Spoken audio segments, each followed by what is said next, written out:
Math 3, Unit 3, Polynomial Functions. As you start this unit, here's a quote about mathematics that you can reflect on.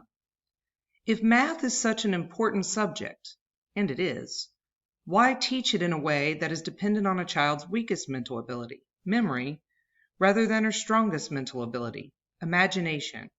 Jeff White. The big ideas for this unit include polynomial functions and their characteristics. You will be performing operations with polynomial expressions and learning to perform polynomial division. You will be using the fundamental theorem of algebra to solve polynomial equations and identify key features. Key mathematical tools that we will use in this unit include analyzing key features of functions, analyzing the first, second, and third differences of functions, creating tables, graphs, equations, diagrams, and interpreting them in context. The first two lessons of this unit, you will examine what it is to be a polynomial function. You will revisit Scott and his push-up goals from Math 1 and Math 2 to connect polynomial functions to what you learned about linear and quadratic functions in those previous courses. Like previous functions, you will examine key features of this function in context, including domain and range and rates of change. You will learn to apply transformations to the cubic functions similarly to how you applied them to quadratics in Math 2.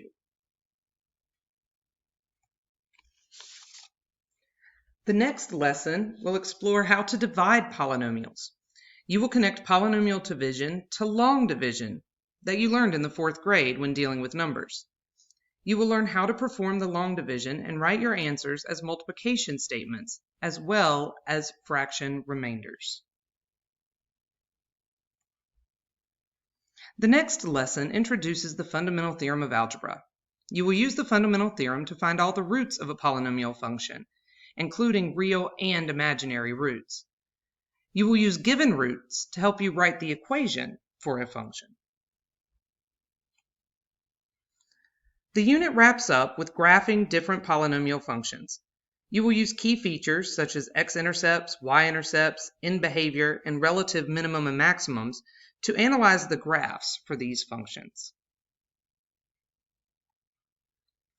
Here is a list of key vocabulary terms for this unit. Some of these vocabulary terms should already be familiar to you from previous courses.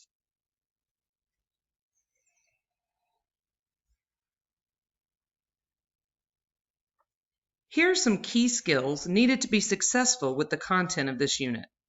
You should be able to solve quadratic equations using the quadratic formula, graphing, or completing the square, graph parabolas, factor the forms x squared plus bx plus c, ax squared plus bx plus c, x squared minus y squared, and find common factors, and add, subtract, and multiply polynomials.